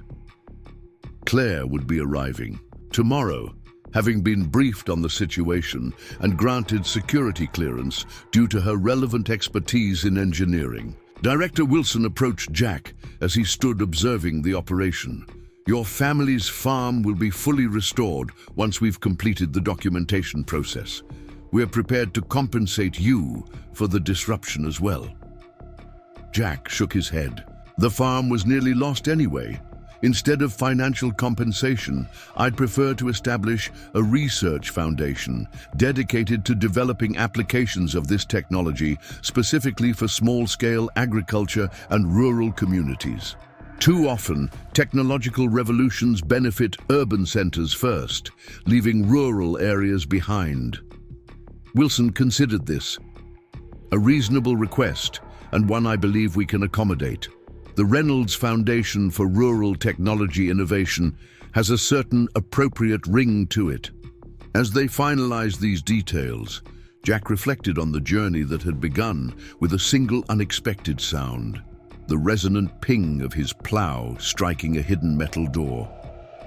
What had seemed at first like an archaeological curiosity had revealed itself as something far more significant, a carefully preserved gift from the past to the future, protected through generations until its time had come. The repository would eventually be emptied, its contents transferred to more appropriate research facilities around the world. The metal door would be preserved as a historical artifact, a reminder of an extraordinary moment when humanity's past and future intersected beneath an ordinary Iowa cornfield. And Reynolds' farm would continue, Transformed, certainly, but still a working farm producing food, while now also nurturing the seeds of technological innovation that would benefit farmers worldwide. Jack Reynolds, who had begun this journey as a humble farmer struggling to save his family's legacy, now found himself with a different kind of inheritance. Not just land and buildings, but a responsibility to help guide humanity toward a more sustainable and equitable future. As he watched the scientists documenting the remarkable technology his grandfather had helped preserve, Jack felt a deep satisfaction knowing that the seeds being planted here would yield harvests beyond anything even a farmer could have imagined. 3 months after Jack Reynolds placed the repository key into the central pedestal, the world began to change in subtle but unmistakable ways. The controlled disclosure process was proceeding according to the framework agreement, with scientific papers on theoretical advanced energy systems appearing in prestigious journals worldwide. Though the papers carefully avoided mentioning the repository's origins, they presented the fundamental principles that would allow independent verification and replication of the technology.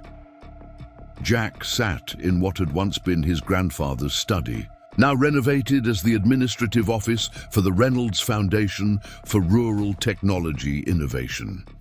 Through the window, he could see the north field, where his plow had struck the mysterious door, now restored to agricultural production, with no visible evidence of the extraordinary discovery that had lain beneath it for decades.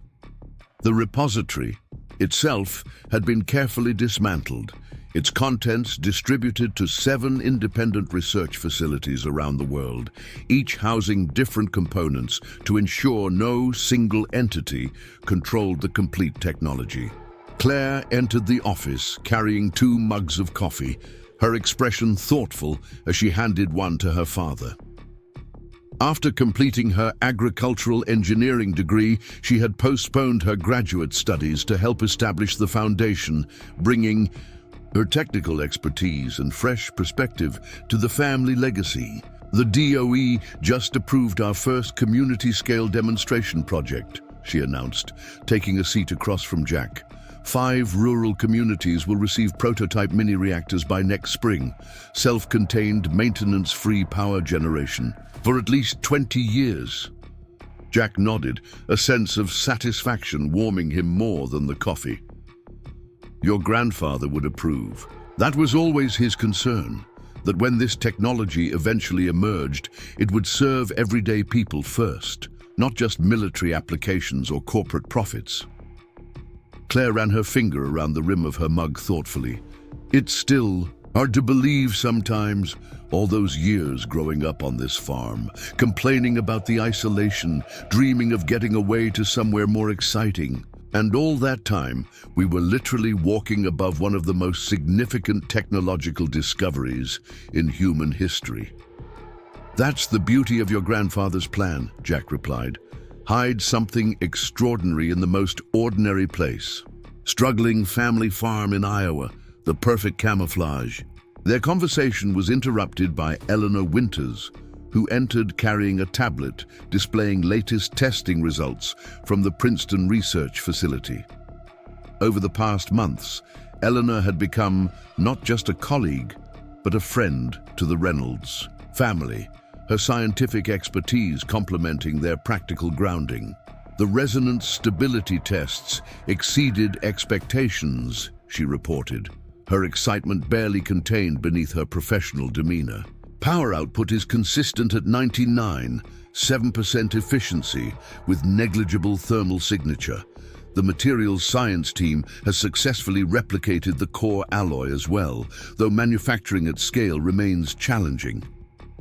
Jack studied the graphs on Eleanor's tablet, still marveling at how quickly he'd adapted to concepts that would have seemed like science fiction just months ago. What about the security concerns at the Geneva facility? Eleanor's expression tightened slightly. Resolved, but it was closer than we'd like. A private energy conglomerate attempted to access their research server. The distributed development model proved its worth. They only obtained fragments of the overall system architecture, not enough to reproduce independently. This was the constant balance they maintained, advancing the technology rapidly enough to prevent suppression by entrenched interests, while controlling the pace to avoid destabilizing global systems or enabling weaponization. Jack had learned that his grandfather's generation wasn't alone in recognizing both the promise and peril of such advanced technology.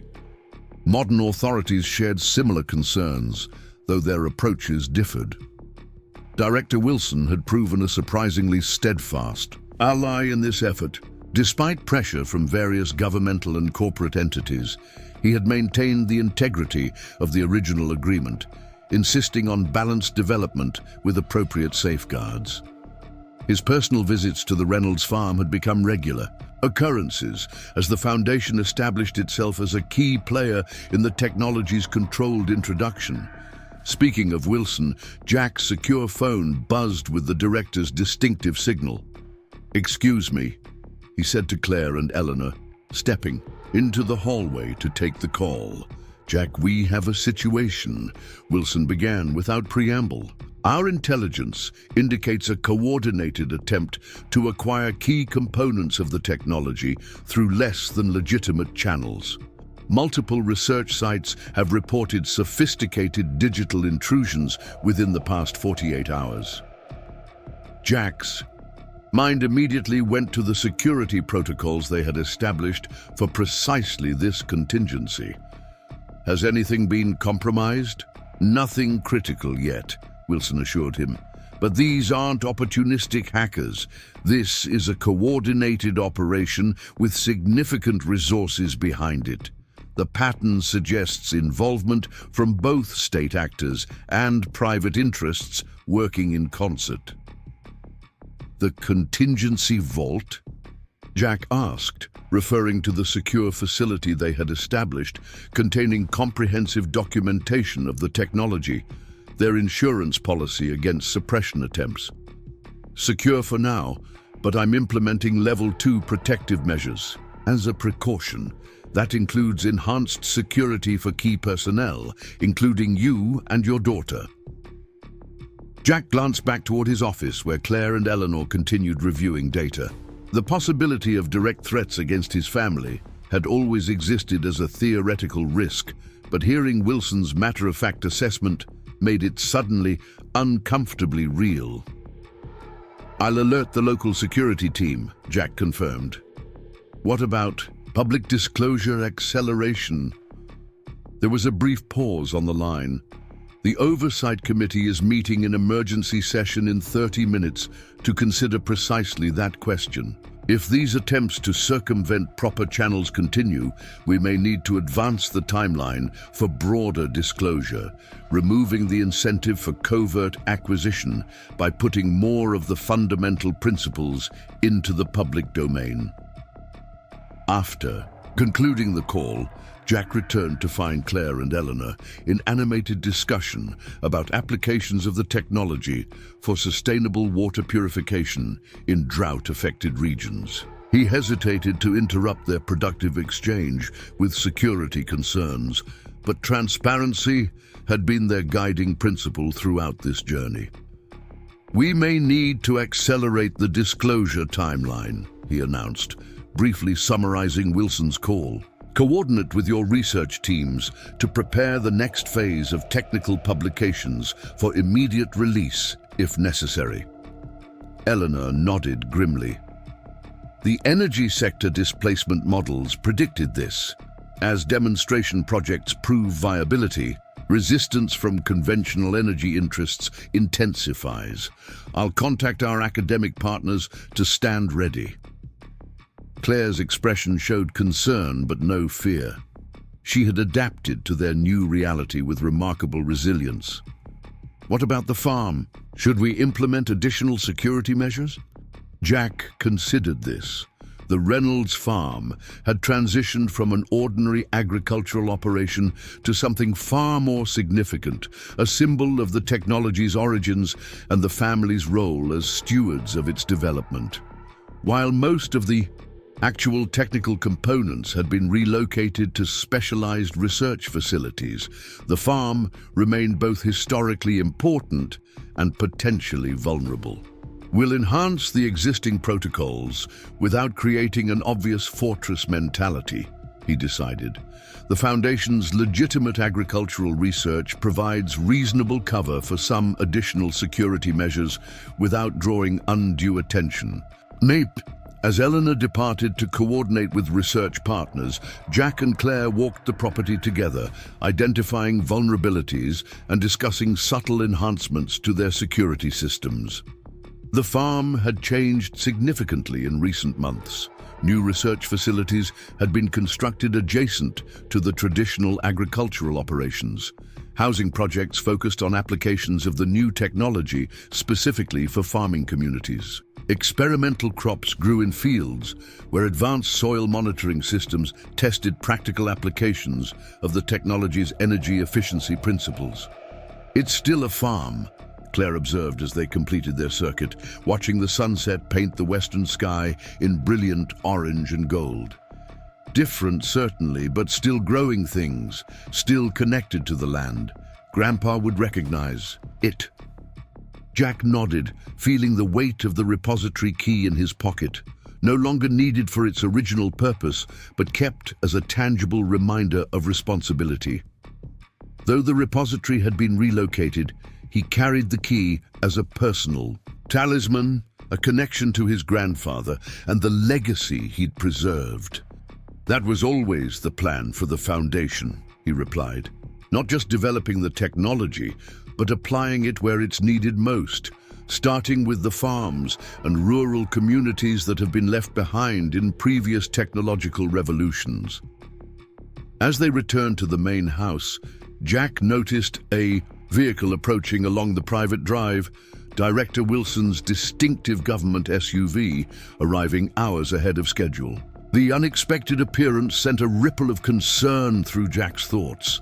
Wilson was meticulously punctual and rarely deviated from established security protocols without significant cause. The director emerged from the vehicle looking more disheveled than Jack had ever seen him, his typically immaculate appearance showing signs of hasty preparation. He was accompanied not by his usual security detail, but by a woman Jack recognized as Dr. Sophia Chen, the quantum physicist leading the research team at the Berkeley facility. "We need to talk," Wilson said without greeting, his expression grave. "In secure conditions." Jack led them to the Foundation's conference room, which had been specifically designed with advanced electromagnetic shielding and counter-surveillance measures. Once the security protocols were engaged, Wilson placed a specialized device on the table that created an additional layer of sonic isolation around their conversation. "The situation has escalated beyond our initial assessment," Wilson began. Dr. Chen discovered something critical about the resonance array that wasn't evident in the original documentation. Chen stepped forward, her expertise evident in her precise, measured explanation. "The resonance technology doesn't just generate energy. It can potentially manipulate gravitational fields when configured in certain geometric arrangements. We discovered this accidentally while testing alternative array configurations." Jack processed this information slowly. "Gravitational manipulation? You mean anti-gravity?" "More comprehensive than that," Chen corrected. "Localized control over gravitational constants within a defined field, allowing for weight reduction, inertial dampening, and potentially even space-time distortion under specific conditions." The implications dawned on Jack with stark clarity. A transportation, propulsion systems beyond anything currently conceivable.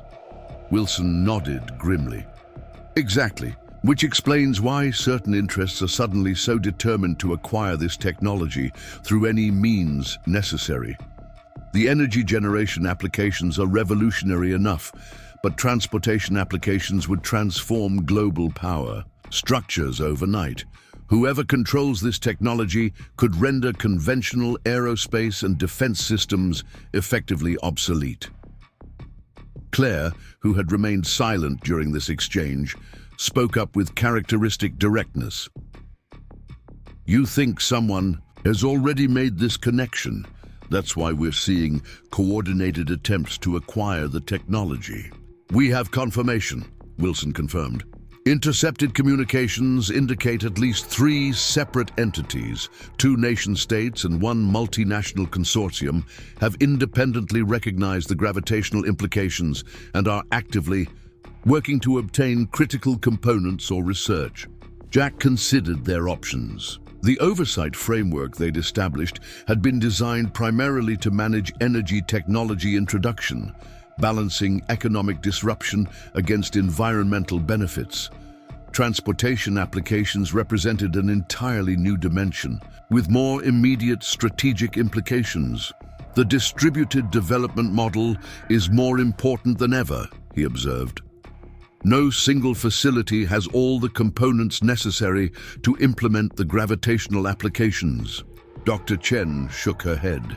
"That was true until our recent breakthrough. We've identified the fundamental equations governing the gravitational effects, equations that weren't explicitly documented in your grandfather's materials, but could be derived from them by a sufficiently innovative team. With those equations, someone could potentially reconstruct the technology from more limited components." Wilson's expression was somber.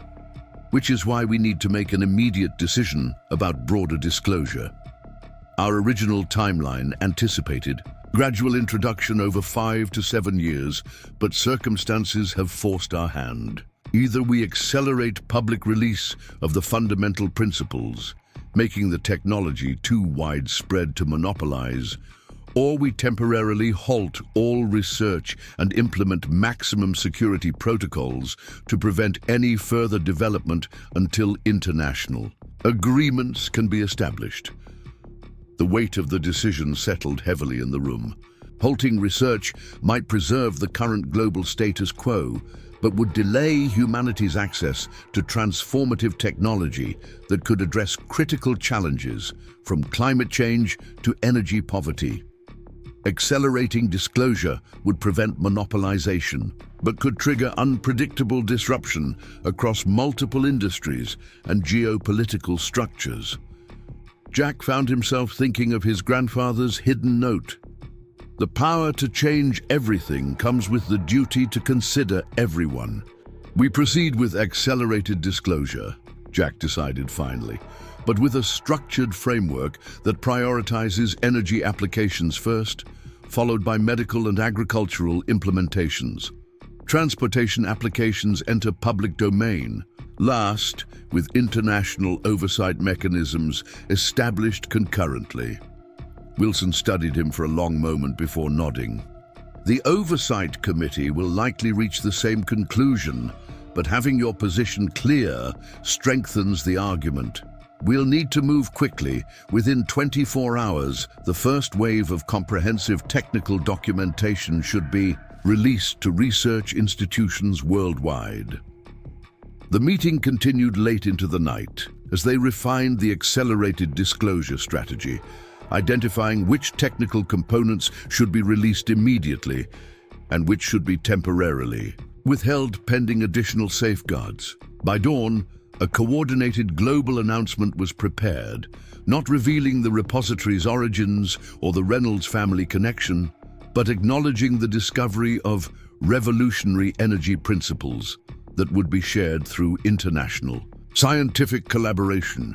As the others departed to implement their respective responsibilities, Jack stepped onto the porch, watching the first light of day spreading across his fields. The farm that had sustained generations of his family would now play a role in sustaining humanity's future, not just through the crops it produced, but through the technology it had protected until the world was ready to receive it. Claire joined him, carrying 2 fresh cups of coffee. "So it begins," she said quietly. "Everything changes from here." Jack nodded, accepting the offered mug. Everything and nothing. The fundamental questions remain the same.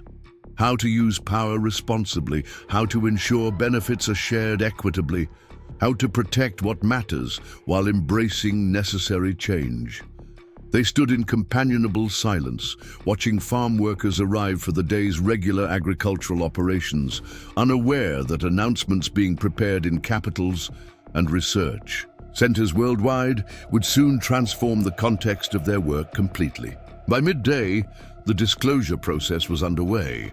Scientific journals published special editions containing preliminary research on quantum resonance energy systems.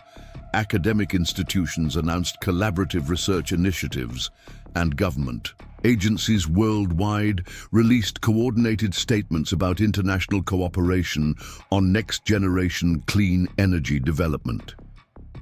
Financial markets responded with initial volatility as investors processed potential implications for conventional energy companies, transportation manufacturers, and utilities. But unlike scenarios where such technology might have emerged suddenly or been controlled by a single entity, the structured disclosure process provided frameworks for transition rather than disruption, pathways for existing industries to adapt rather than collapse.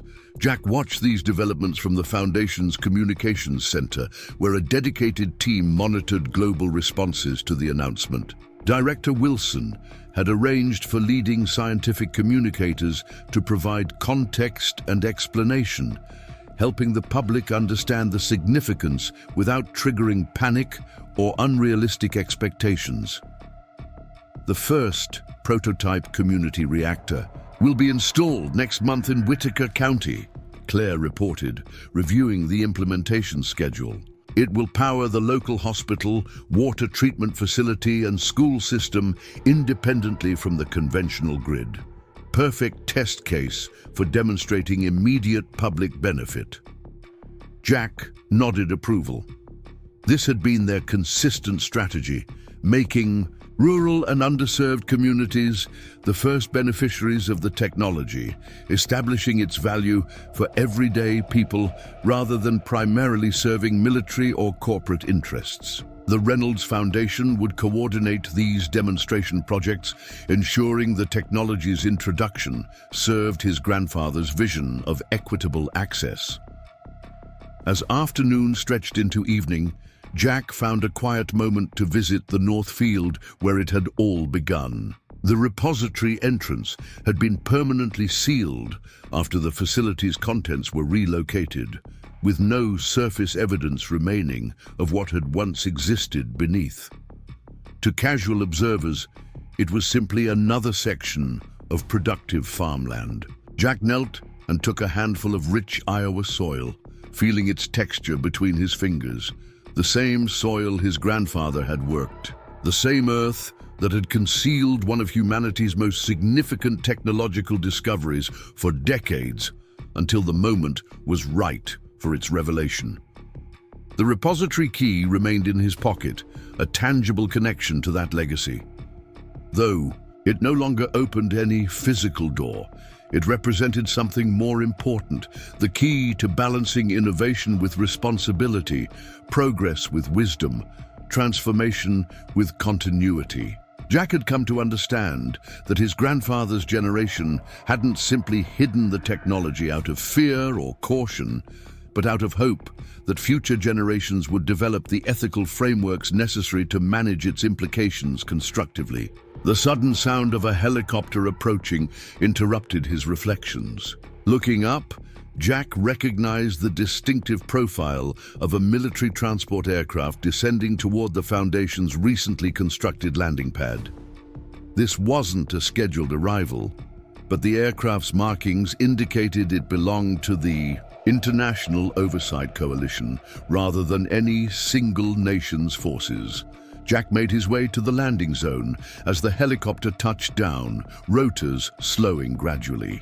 The cabin door opened to reveal Director Wilson accompanied by representatives from the coalition's leadership, including figures from several nations that were historically adversaries rather than allies. "Mr. Reynolds," Wilson called above, the diminishing engine noise. "The Oversight Council has reached a unanimous decision regarding the implementation timeline. They've requested your presence at an emergency session in Geneva tomorrow morning." Jack understood the significance. Immediately, unanimous decisions by the International Council were rare, particularly on matters of technological implementation. Whatever they had decided represented an unprecedented consensus among global powers. "Good news or concerning developments?" he asked as they walked toward the Foundation headquarters. Wilson's expression remained professionally neutral, but Jack detected subtle satisfaction in his tone. "Let's say that seeing the technology's potential demonstrated conclusively has focused minds wonderfully. The petty disagreements that typically dominate international negotiations have given way to recognition of shared opportunity and shared vulnerability if implementation isn't managed cooperatively." Inside the conference room, the international representatives presented their proposal. Rather than the original 5 to 7 year timeline for technology deployment, they proposed an accelerated 3-year implementation framework with enhanced cooperation mechanisms. Each participating nation would receive proportional access to the technology in exchange for binding commitments to peaceful applications and equitable distribution. "We recognize that this technology fundamentally alters the global strategic balance," explained the Chinese representative, a senior scientist from their National Energy Commission. "Rather than engaging in a destabilizing competition for advantage, we propose establishing a new equilibrium based on mutual verification and shared development." The Russian delegate, a veteran diplomat with decades of arms control experience, added, "History has taught us the futility of attempting to maintain technological monopolies. Better to establish cooperative frameworks from the beginning than to manage crisis after preventable conflicts emerge." Jack listened as each representative presented their perspective, struck by the extraordinary consensus that had formed around technology that might have triggered international conflict under different circumstances. His grandfather's decision to conceal the discovery until humanity had developed more sophisticated international cooperation mechanisms appeared increasingly prescient. After the presentation concluded and the representatives departed to prepare for the Geneva conference, Jack found himself alone with Wilson in the quieting Foundation building. Night had fallen during their discussions, and the administrative staff had departed, leaving only security personnel monitoring the perimeter. "Your grandfather would be proud," Wilson observed, looking out over the darkened farm fields visible through the conference room windows, not just of how you've handled the discovery, but of how you've guided its introduction. You've maintained his essential vision while adapting to contemporary realities. Jack considered this assessment. He made the harder choice, keeping it hidden when it could have transformed the world decades ago. "I sometimes wonder if we're truly any wiser today than his generation was." "Perhaps not inherently wiser," Wilson conceded, "but better equipped institutionally. The international frameworks that exist today, imperfect as they are, provide mechanisms for cooperation that simply didn't exist during your grandfather's time. The United Nations was in its infancy. International scientific collaboration was limited by Cold War tensions, and global communication systems were primitive by today's standards." Their conversation was interrupted by Claire's arrival, returning from supervising final preparations for the first community reactor installation. Her expression showed the fatigue of long hours, but also unmistakable purpose and satisfaction. "The technical team confirms everything is ready for deployment," she reported. First power generation scheduled for next Wednesday, assuming the weather cooperates for transport. Jack felt a surge of pride in his daughter's capabilities. Her technical expertise had proven invaluable in translating theoretical principles into practical applications. In many ways, she represented the culmination of the Reynolds legacy, combining her great-grandfather's vision, her grandfather's determination, and her father's pragmatic approach to stewardship. "You'll need to represent the Foundation at tomorrow's Geneva conference," Jack told her. "I have something else I need to attend to here." Both Claire and Wilson looked surprised by this announcement. The Geneva conference represented a pivotal moment in the technology's global implementation. Jack's absence would be conspicuous. "The resonance array installations can proceed without my direct involvement," Jack explained. "But there's another aspect of my grandfather's legacy that needs attention, one I've been postponing while focusing on the technology deployment." Early the next morning, after seeing Claire and the international delegation off to Geneva, Jack drove to the county courthouse in Whitaker. The clerk's office was just opening as he arrived, staff preparing for the day's ordinary business of property transfers, marriage licenses, and legal filings. "Mr. Reynolds," the county clerk greeted him with the familiar recognition he'd grown accustomed to since the Foundation's establishment had raised his profile locally. "What brings you to our office today?" Jack placed a folder on the counter containing carefully prepared legal documents. "I'd like to file these agricultural preservation easements for the Reynolds property and adjoining parcels." The clerk examined the documents with professional interest. "These are quite comprehensive. Perpetual conservation requirements, maintaining minimum agricultural production, restrictions on development rights, provisions for sustainable farming practices to be maintained regardless of ownership changes."